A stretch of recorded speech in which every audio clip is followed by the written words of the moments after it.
pues les damos la bienvenida a Diálogos desde la Frontera y me acompañan en esta ocasión el doctor José Ángel Cerón Hernández, él es investigador postdoctoral del Colegio de México, bienvenido. Hola, ¿qué tal?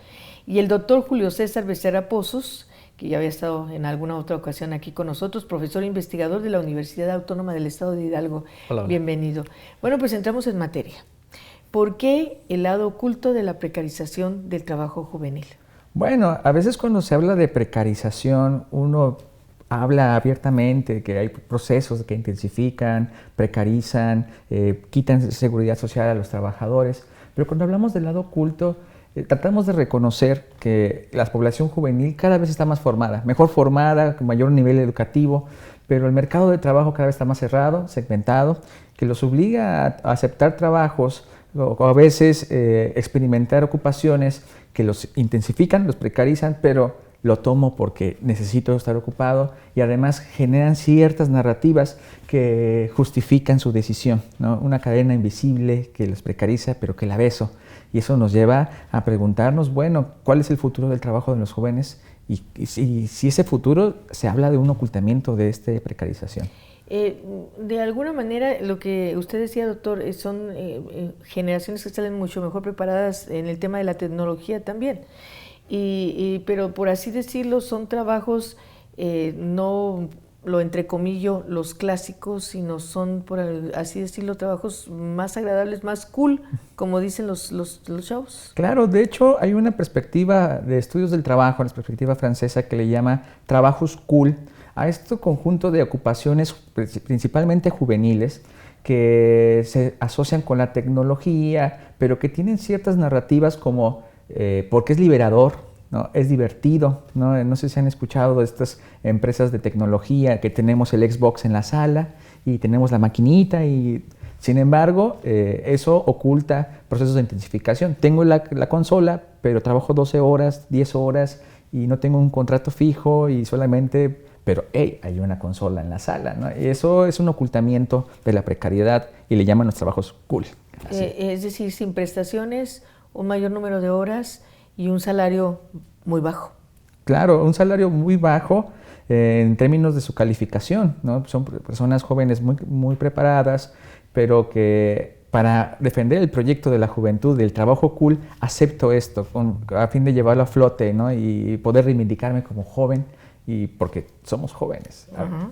Y bueno, doctor Julio César, tú estás también trabajando en esta misma situación del trabajo de jóvenes.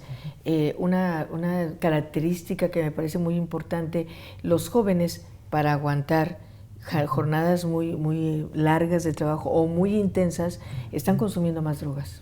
Claro, o sea, digamos el tema que nos ha interesado ahí es un grupo particular de las juventudes, ¿no? O sea, hablamos de precarización juvenil, pero también de sectores que aparentemente parecieran ser más privilegiados, que también tienen contextos netamente urbanos, ¿no? Y que entonces por tal, en este imaginario popular colectivo del mundo del trabajo, se pensaría que tienen mejores condiciones, que tienen trabajos que les permiten un mejor desarrollo de sí mismos.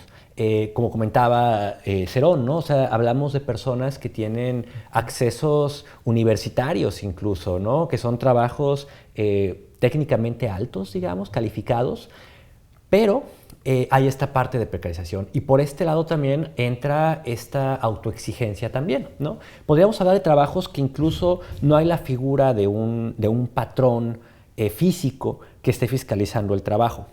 Pero esa autoexigencia está interiorizada y también está fiscalizada por algoritmos. Entonces, para poder aguantar estas cargas, la idea que hemos estado desarrollando un poco ahí es cómo ha habido una transformación del uso de sustancias psicoactivas, léase drogas, ¿no? Tanto legales, ilegales o que están como en esa paralegalidad, que ya no tanto una práctica lúdica, sino más bien como paliativa para mantener el mundo del trabajo.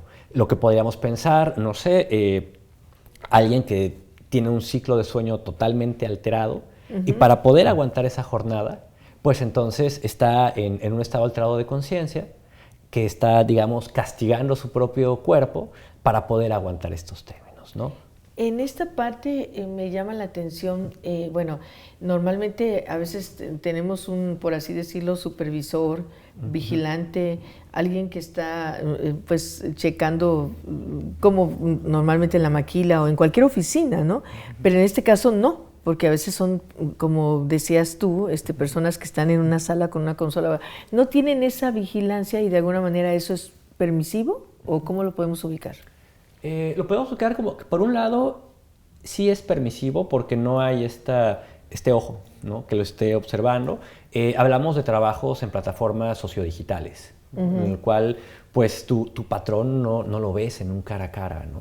Y también uno proyecta de sí mismo lo que desea proyectar ahí. Aquí puede entrar tanto el área que trabaja Cerón, que ahorita va a platicar de TikTok, como también lo que yo estoy trabajando ahorita, que es más ante la insatisfacción, que no es solamente a veces como el mero aguante de me voy a potencializar la sensación de mantenerme activo, sino también ante un descontento, como pudiera ser alguien que trabaja de traductor, ¿no? De traductor en línea, presta una subcontratación, ¿no?, hacia una empresa. Y entonces, en su día a día laboral, le toca hacer una práctica laboral que invisibiliza a sus pares jóvenes, que le dicen, oiga, por favor, dígale a esta persona que digo tal, pero no habla español. Y el trabajador no puede estar de su lado, porque quien lo contrata es la empresa. Entonces hay un sentimiento de frustración y de desgaste y de tristeza de no poder estar con este par. Y entonces puede que, por ejemplo, ahí sea un estado alterado como para sobrellevar la situación. Pues sí, porque finalmente todos estos jóvenes se dan cuenta que por más que tengan esta sublimación de que un trabajo y todo, pues el dinero no les alcanza, claro, ¿verdad? Entonces, evidentemente, sí los frustra. Sin duda. Pues esta frustración puede venir más allá incluso del salario, ¿no? Incluso puede haber algunos elementos que digan, tengo un buen ingreso, pero no siento satisfacción, no estoy chambeando en lo que estudié, ¿no?, o cosas por el estilo, o más bien tengo un trabajo de oficina estructurado con horarios, sin embargo lo que me da satisfacción e identidad son las 2 horitas en las que streameé o subí un video en YouTube y me llegaron 3 pesos, pero eso es lo que me da identidad y satisfacción, y es ese proceso de ocultamiento. Sí, sí, esto qué interesante. Además, con todo lo de la inteligencia artificial y todo este tipo de situaciones, pues hay también un desplazamiento interesante, ¿no? Creo que se nos va a agotar el tiempo de esta primera parte de esta conversación. Vamos a hacer una pausa y vamos a regresar con más de nuestros invitados este día en Diálogos desde la Frontera.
Bien, pues seguimos en esta interesante conversación y nos quedamos con algo, lo de la inteligencia artificial, lo de los jóvenes, y tú habías retomado una idea, doctor. Claro, cuando hablamos de tecnología y las juventudes, tenemos que decir que su impacto en la vida cotidiana de todas las personas es indudable. Y eso conlleva también a afirmar que las juventudes son como la puerta de entrada a las innovaciones tecnológicas y a los consumos. Eso sin duda nos plantea que hace 20 años no hablábamos de ingeniería en inteligencia artificial o programación o algunos seminarios para ser influencers y cosas por el estilo. Está configurando un mercado de trabajo y podemos decir como un fenómeno de apropiación juvenil de las plataformas, de la tecnología, y hay muchas formas, ¿no? Muchas formas en que esta apropiación tecnológica se puede constituir en trabajo, ¿no? Y de repente podemos pensar que el uso de plataformas de delivery, que se toma diferentes puntos de partida, pero que al final es utilizado por las juventudes para autoemplearse y también experimentar pues, precariedades. Y en este caso, retomamos la frustración, el ámbito que parece muy atractivo, el escenario de la tecnología que es sumamente atractivo para los jóvenes. Platicamos con algún investigador que decía que pues ahora se podía aspirar a decir, en lugar de decir quiero ser abogado, doctor o arquitecto o científico, quiero ser youtuber. ¿Ah? Entonces, en ese sentido, ¿cómo enmascara toda esta situación también el consumo de drogas? Sí, o sea, es que por un lado está siendo como puerta de acceso al mundo del trabajo las plataformas sociodigitales, ¿no? Lo que comentaba José, por ejemplo, que es este sentido de libertad, ¿no? De no tengo un jefe, necesito solamente un par de datos desde mi teléfono móvil y ya puedo insertarme ahí. Y también esta idea de que hay liminalidad entre el trabajo y el no trabajo. Quizá yo, como si quiero ser youtuber, lo estoy tomando como un juego, pero con miras hacia una profesionalización o generar ingresos, ¿no? ¿Cómo lo podríamos ir relacionando ese larguísimo camino? Bueno, por un lado, que la relación entre consumo de sustancias psicoactivas y trabajo, pues no es necesariamente algo nuevo, ¿no? Lo podríamos pensar desde muy atrás, asociado, no sé, podemos pensar incluso vikingos, consumo de alucinógenos para poder ir a guerra, podríamos pensar los marineros y el grog para poder mantener las cargas de trabajo, también como esta cuestión de incentivo, recompensa, sociabilidad, creación de comunitas, podríamos irnos a Segunda Guerra Mundial y mundo militar, pero aquí la intención de lo que nos ha estado llamando un poco es cómo estos estados alterados de conciencia, estos consumos, de alguna forma pueden generar una tendencia hacia la individualización, también hacia una pasividad ante procesos de precarización en sentido colectivo. Hay esta incógnita también de, bueno, ¿por qué no están teniendo éxito más allá de las violencias estructurales que impiden la asociación sindical para personas trabajadoras de plataformas? Que también hay como una cierto desapego, desazón hacia esas organizaciones. Y decir, bueno, ¿en qué punto también puede jugar esta parte de consumos? Y también, por otro lado, ¿en qué punto también podríamos decir que ahora hay una relación entre tecnología y estos consumos, que anteriormente no hubiera podido existir? No sé, por ejemplo, con el tema del delivery, mediado por tecnología. Si tú estás con un Google Maps que te va diciendo justamente hacia dónde vas, puede no necesariamente que esté tan focalizada la persona en ese momento. Y también entran estas condiciones de distinción asociadas al consumo, por ejemplo, ¿no? Acá la intención también es poder decir, hay un tema de que hay un vacío de política pública que todavía representa los imaginarios de los consumos como que no tuvieran relación alguna con el mundo del trabajo. Casi una visión moralista, puritana, en el cual la persona que consume es aquella que no trabaja, ¿no? Esta imagen que nos presentan. Y aquí no es así. Fíjense que ahorita que estamos platicando este tema, estoy recordando el caso de un joven, bueno, no voy a decir su nombre, ¿verdad? Pero este joven aceptó una oferta de trabajo en donde iba a tener menos prestaciones y todo, porque exactamente era un trabajo así, o sea, en donde tenía todo el tiempo una consola, estaba creando contenidos así, y no sé, yo pregunté y me dijo, no, es que esto es un mundo fascinante. Entonces, hay algo que me llama la atención y les quiero preguntar a los dos. Esta generación previa a esta que ustedes están estudiando, estoy hablando de los que ahorita tienen 30 y un poquito más, defiende muy bien sus derechos. O sea, son al contrario muy contestatarios, no dejan, o sea, todo. Y entonces viene esta evolución hacia esta generación que ustedes están estudiando. Bueno, no sé, quisiera que me aclararan esa duda, porque al aceptar ese tipo de salarios, al aceptar esas condiciones, ¿qué significa? Muy bien, es una pregunta muy interesante porque cuando uno estudia ese segmento de la población juvenil, uno pensaría, es que es la generación rebelde que no quiere derechos, solo quiere reivindicarse y las libertades. Pero cuando se hacen los estudios laborales, ¿no?, sobre perspectivas a proyecto, estamos encontrando que sí quieren sindicalizarse, quieren derechos laborales, pero el mercado de trabajo se ha hecho tan flexible, tan predatorio, que no les permite ese proceso de sindicalización o de defensa de los derechos laborales. Cuando hablamos de apropiación, por ejemplo, de plataformas sociodigitales para el trabajo, hay gente que trabaja en las plataformas, ¿no?, o trabaja para las plataformas o utiliza las plataformas para defender el trabajo, ¿no? Estas organizaciones en Facebook para la defensa del trabajo, por ejemplo, los repartidores, ni un repartidor menos, por mencionar algunos movimientos, expresan cierto sentimiento de los jóvenes en que sí buscan eso, ¿no? En que sí buscan cierta estabilidad, pero la estructura económica o el mercado flexible que también dan las plataformas de ser tu propio jefe, ocultan ciertos patrones subyacentes de precarización y flexibilidad, ¿no? Al decir que eres un socio, ¿no?, y no decir eres mi empleado, ocultó la precariedad.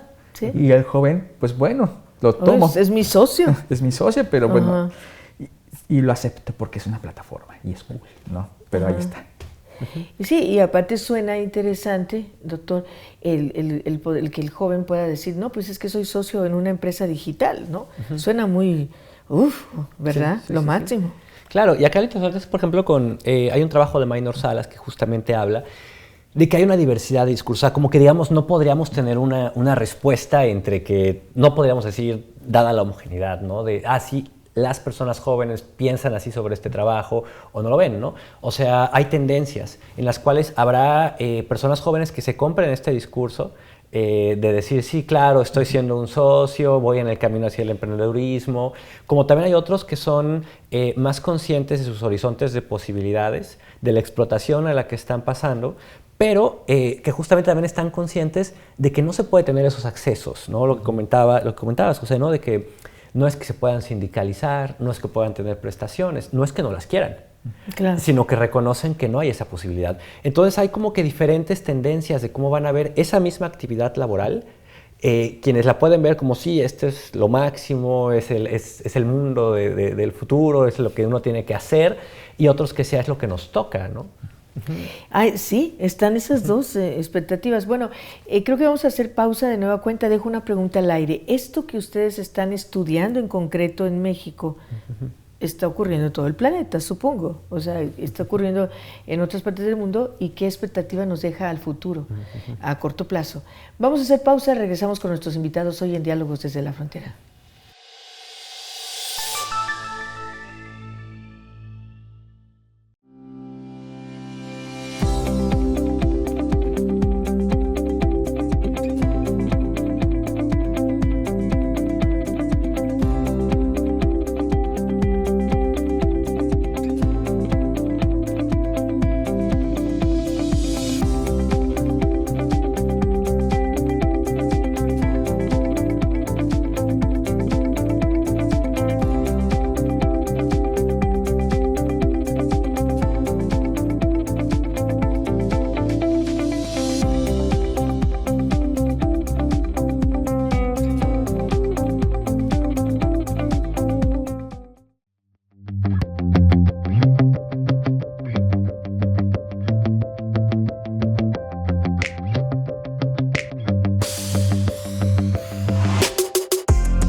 Bien, pues continuamos en esta conversación con los doctores José Ángel Cerón Hernández y Julio César Becerra Pozos. En fin, decía yo, antes de irnos a pausa, esto pasa en todo el mundo, ustedes están estudiando en concreto el tema en México. ¿Qué pasa con el mundo y qué expectativa nos queda con el trabajo de los jóvenes a corto plazo? ¿Qué sucede y qué puede pasar, ¿no? Bueno, cuando queremos pensar en una escala planetaria, si lo podemos hacer así, tenemos que decir que los trabajos mediados por plataformas o plataformizados o alguna bibliografía de capitalismo de vigilancia, de datos, ¿no? Los digital, habla de ciertos procesos de estandarización de la experiencia de trabajo, porque las plataformas, supongo que Uber es igual en México como es en Francia o como es en Brasil, ¿no? O en Chile, ¿no? Tienen los mismos patrones de organización del trabajo y también podríamos decir que los mismos narrativas que impactan en el sentimiento de los jóvenes para aceptar estas condiciones de trabajo, ¿no? Las narrativas de sé tu propio jefe y si no te va bien es porque no le echaste suficientes ganas, es trasladar la responsabilidad de la calidad del empleo, ¿no? Y trasladar la precariedad al propio trabajador joven, que es si no te va bien es porque no le eché suficientes ganas. O porque algo estás haciendo mal. Es tu culpa, no te levantaste a las 5 de la mañana todos los días y no es porque el sistema económico mediado por plataformas establece una forma de organización de trabajo a nivel global, que es igual y que se puede ver como en un trabajador aquí en la frontera norte, como en la frontera sur, en el centro o en otro país, ¿no? Si está esa plataforma, va a reproducir esa forma de trabajo. Julio, ¿qué tendría que aportar? Yo diría que creo que va por un lado con lo que Alfredo Natera llamaba estados colectivos de ánimo, ¿no? Que entonces es, en términos de colectividades juveniles, pues cada vez están más tristes las personas, ¿no? Están más frustradas, más descontentas y por tal es una colectividad casi que compartida de frustraciones. Y por este lado, entonces, digamos como que hemos como perfilado un poco por ahí, como que hay tres tendencias en cuanto a esta interrelación trabajo con sustancias, plataformas sociodigitales, ¿no? Por un lado, podemos encontrar que es un uso, digamos, como un paliativo ante un cuerpo extenuado, ante un cuerpo frustrado, que dentro de la misma práctica laboral le permite como una muleta para llevarlo ahí, para aguantarlo.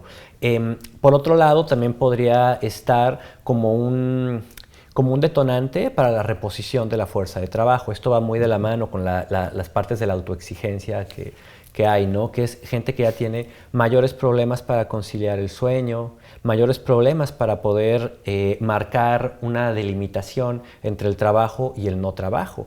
¿Qué tan fácil era? Quizá, ¿sabes qué? Paso mi tarjeta del checador y se acabó ahí, ¿no? Pero si el trabajo lo realizo en mi propia casa, es en mi propia recámara, ¿cómo puedo marcar estos límites entre trabajo y no trabajo? Y acá lo podríamos, ahí se relaciona, por ejemplo, con esos términos de salud, ¿no?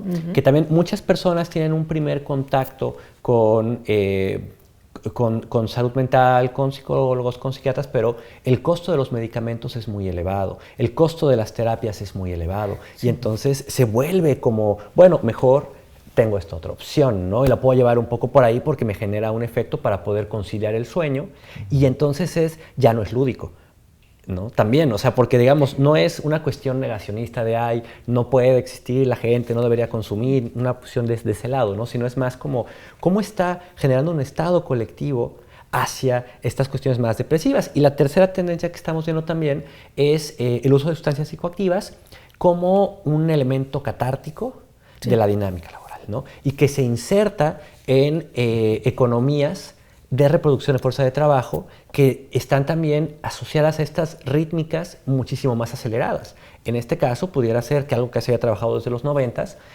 la persona que se puede ir a un rave, y entonces es el fin de semana, gastas ahí, tienes la experiencia ya producida, ya generada, ya marketizada, y entonces puedes regresar el lunes al trabajo.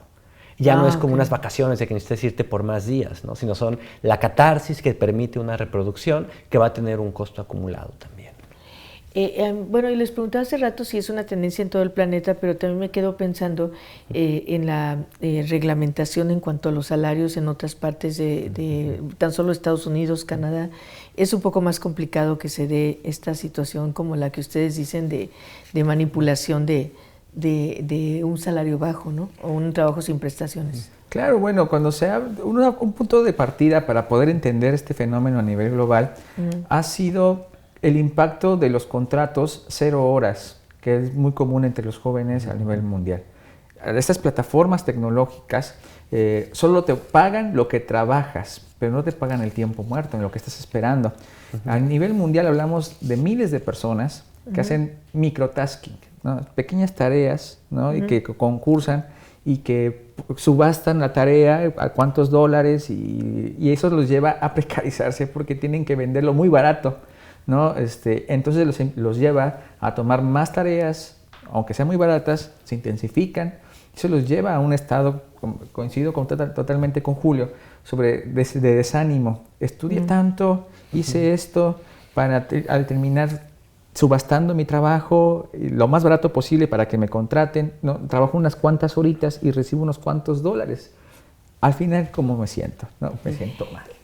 Antes de que se nos agote el tiempo, y les pediría que fueran breves, ¿y qué va a hacer el Estado? ¿Qué hace el Estado? ¿Qué hace el gobierno? Porque lo sabe, ¿no?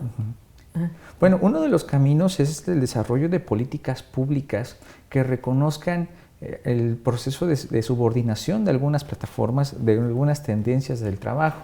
Han existido algunas legislaciones a lo largo del mundo, pero no es general, ¿no? En los cuales, por ejemplo, una victoria fue que en algunas partes del mundo Uber tiene que reconocer como trabajadores a sus conductores, pero no se ha hecho general, ¿no? Yo creo que una de las cosas que tiene que hacer, por ejemplo, el Estado, a mi parecer, es que se reconozca la condición de trabajo y subordinación, ¿no? Y que se deje un poco atrás esta narrativa de que la culpa es solamente tuya, ¿no? Y empiece a tomar cartas en el asunto para visibilizarlo y ponerle nombre. Yo creo que estoy un poco más pesimista, porque no veo propiamente como no sé, por ahí, no, por ejemplo, con este debate que está ahora de decir hay que procurar la jornada de 4 días, ¿no? Ponerle como estos límites. Y piensas, ok, pero realmente, ¿qué parte de la PEA que esté joven tiene trabajos que sean con horario corrido? La mayoría de las personas que trabajan en este tipo de plataformas tienen 2 o 3 trabajos. Entonces tienen 2 o 3 trabajos y de esos puede ser también por autoempleo. La idea de una legislación sobre el horario, sobre el tiempo de jornada, acaba siendo casi que una falacia o acaba siendo para un sector mucho más privilegiado todavía y con una forma de trabajo que ya casi que se está volviendo vintage, ¿no? Que sería el tener tus prestaciones, tener todo esto. Entonces, no sé, no sé realmente hacia dónde apuntaría. Me gustaría pensar que sea algo menos oscuro, pero menos drástico. Ay, pues me parece muy interesante su investigación. Claro, espero que cuando la terminen tengamos el gusto de volver a platicar con ustedes. Nos dará muchísimo gusto. Gracias por estar aquí. Y gracias también a todo el equipo que hace posible este programa, a Leonardo Barajas, a Jaciel Montes, a Yareli Núñez, a nuestro coordinador aquí en el área de video, Óscar Ochoa, y a Fabián Ayala, que siempre nos apoya y está con nosotros. Y a usted por su preferencia, le invitamos a visitar las plataformas del Colegio de la Frontera Norte. Ahí tenemos información muy valiosa y también el área de libros, de todas las publicaciones que están saliendo en fecha reciente. Muchas gracias por su atención y nos vemos en la próxima.